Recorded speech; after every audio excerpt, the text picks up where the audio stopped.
The internet is exploding, and for the first time in decades, the silence in Hollywood isn't just awkward, it's deafening. We've all seen the clips. We've all heard the whispers echoing through the corridors of power in the music industry. But what started as a simple rumor, a comedian's late-night rant on a podcast sofa, may now be something much bigger, much darker, and far more lethal than any of us dared to imagine. According to intense online speculation, we aren't just witnessing a string of coincidences. We are watching a list being checked off in real time. Some insiders claim that the curtains are finally being pulled back on a system that has operated in the shadows for far too long. Unverified reports suggest that a specific group of high-profile artists, names that dominate your playlists and headline your favorite festivals, may currently be standing on a precipice. Fans believe that a countdown has begun, sparked by the explosive revelations of a man who claims to have spent 30 years collecting the industry's most dangerous secrets. Hollywood is whispering that the big deviants are catching hell, but the conversation has shifted from career cancellations to something far more permanent. There is a sense of urgency in the air, an explosive tension that suggests a culture-shaking event is unfolding behind the scenes. Could it be that the warnings we laughed off as classic Katt were actually the first sirens of an incoming storm? As the headlines continue to roll in and the shadows grow longer, the world is left asking, who is left on the list? And is there any way to stop what's coming? To understand the gravity of the current moment, we have to look back at the architects of the modern hip-hop dynasty. For the last 20 years, the industry has been defined by a specific brand of untouchable excellence. We saw the rise of the moguls, men who weren't just rappers, but brands, owners, and gatekeepers. On the surface, things appeared perfect. We saw the private jets, the billion-dollar deals, and the white parties where the elite gathered in a display of pure, unadulterated power. The public image was one of absolute control. These figures were the big brothers of the industry, the mentors who promised a seat at the table to any young artist willing to play the game. We were sold a narrative of black excellence and entrepreneurial spirit. Figures like Sean Diddy Combs, T.I., and their associates were the blueprints. They represented the pinnacle of success, the dream that every kid from the South Side or the Marcy houses was told to chase. But as Katt Williams pointed out during his now legendary 3-hour sit-down on Club Shay Shay, the glitz and glamour often served as a highly polished veneer for a much more sinister reality. Williams didn't just walk into Shannon Sharpe's studio to tell jokes. He walked in to dismantle a legacy. He spoke about a dark spiritual warfare that governs the industry, suggesting that the entry fee for the inner circle wasn't just talent, it was integrity.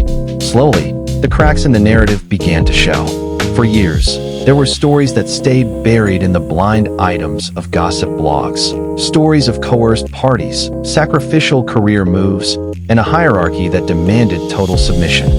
We saw artists who were once at the top of the world suddenly vanish, their careers dismantled in weeks, while others who seemed less talented reached heights that defied logic.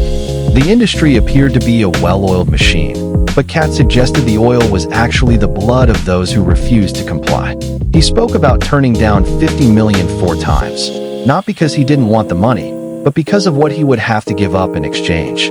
He painted a picture of a virgin hole policy that sounded like a joke to some, but to those who have followed the recent federal raids and lawsuits, it sounded like a chillingly accurate description of a predatory system. The perfect surface of the hip-hop elite was built on the silence of the survivors.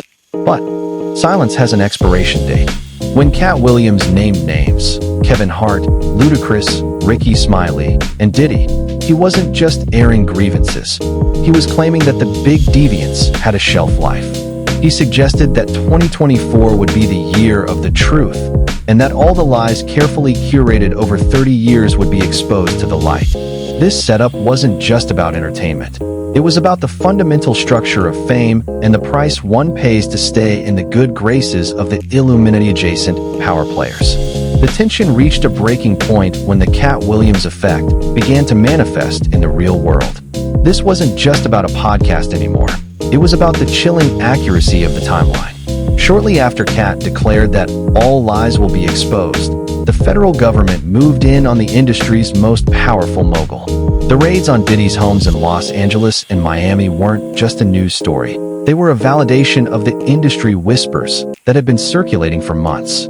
Online rumors began to swirl with newfound ferocity. Fans started digging through old lyrics, resurfaced interviews, and cryptic social media posts from the last decade. A theory began to take root in the darkest corners of the internet: the Katt Williams 10. Alleged leaks, which remain completely unverified, suggested that Katt had a list of 10 specific rappers who had seen too much or refused to go along, and that their time was running out. Social media reactions turned into a digital manhunt for the truth. Users on X and TikTok began connecting dots between recent rapper deaths and the figures Katt had critiqued. Industry whispers suggested that there was a frantic cleaning of houses happening behind closed doors.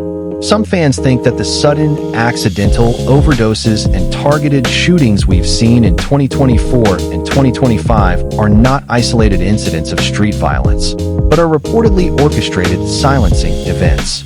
It's important to note, there is no confirmed evidence of a literal hit list. However, the data points are becoming harder for the public to ignore. When you look at the statistics, that hip-hop artists have a homicide rate 5 to 32 times higher than any other genre, the conspiracy starts to look like a mathematical probability. According to some fans, the industry operates on a use and discard policy. Once an artist becomes a liability, either through knowing too much about the freak-offs or by trying to go independent and take their publishing with them, they allegedly become a target. The escalation isn't just about the deaths, though.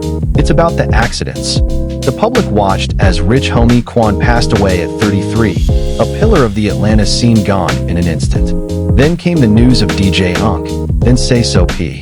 Some fans believe that these are not just tragedies, but warnings.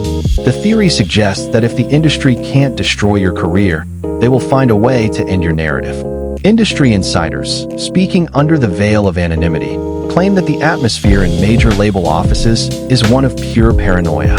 There are reports of artists doubling their security, refusing to attend industry parties, and even going off the grid to avoid being the next name in the headlines.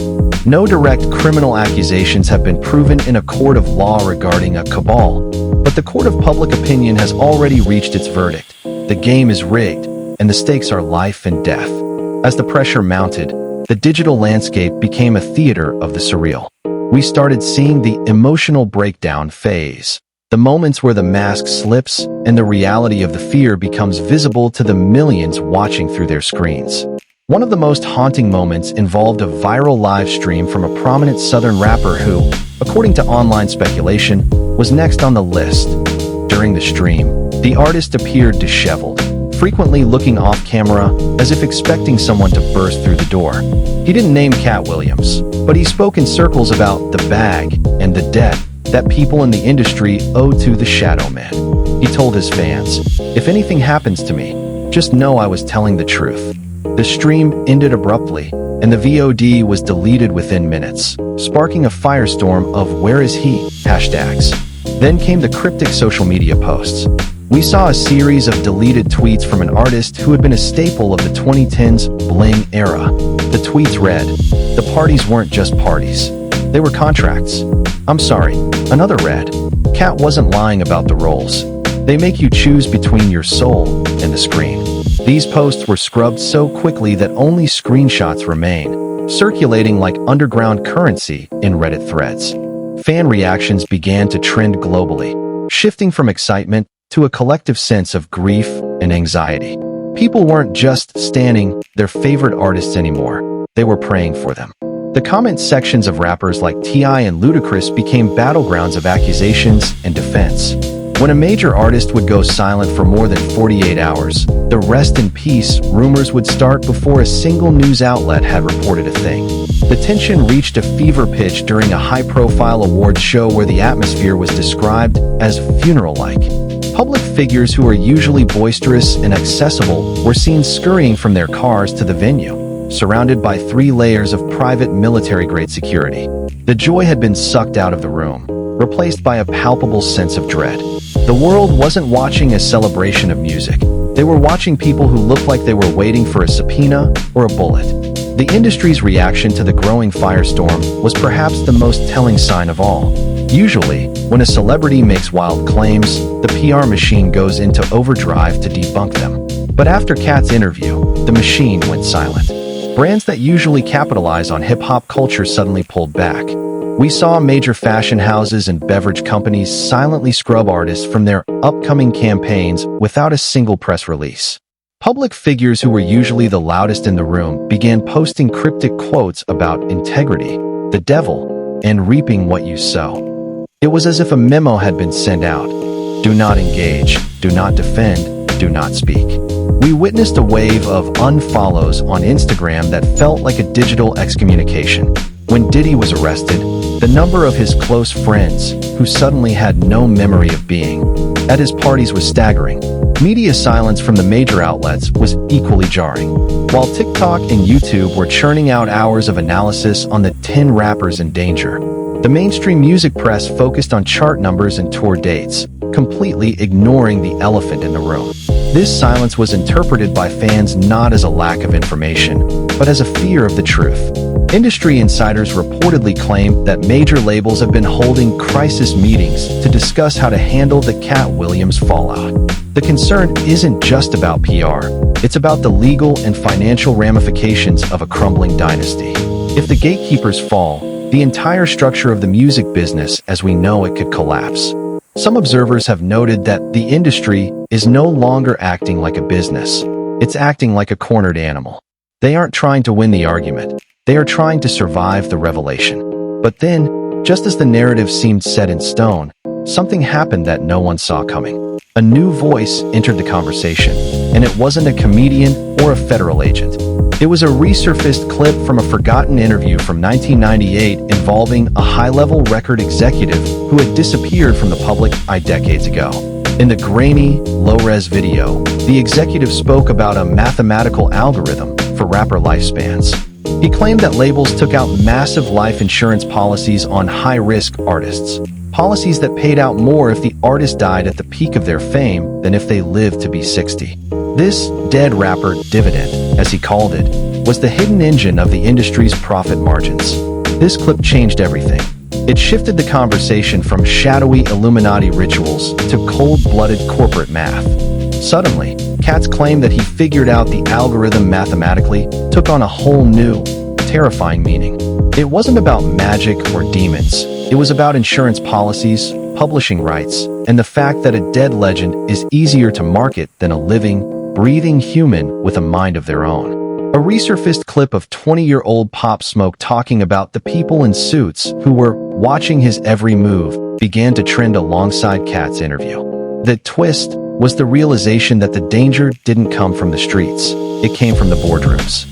The 10 rappers weren't being targeted by rival gangs. They were allegedly being phased out by a system that had already calculated their value in the event of their demise. This revelation sent shockwaves through the community. If the labels themselves were the ones who benefited from the tragedies, then every street beef and accidental overdose had to be re-examined. The public began to ask, was the violence real, or was it a curated marketing strategy that went all the way to the morgue? The dramatic shift in the conversation turned the Katt Williams expose into a corporate whistleblowing event of unprecedented proportions. As we stand here in late 2025, the air is thick with unanswered questions. Katt Williams has promised a last report, a final stand-up special that many believe will be the haymaker that finally brings the house down.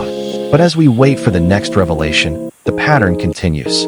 Every few weeks, a new headline, a new tragedy, a new name added to the ledger of the lost. Was Katt Williams a prophet sent to save a generation of artists? Or was he a provocateur who simply knew how to read the room? Is the list of 10 a literal document hidden in a safe? Or is it a metaphor for the inevitable fate of those who dare to speak truth to power? The hip-hop world is at a crossroads. The golden age Katt predicted may be coming, but as he said himself, the revealing is the scab being pulled off. Is this the end of the industry as we know it?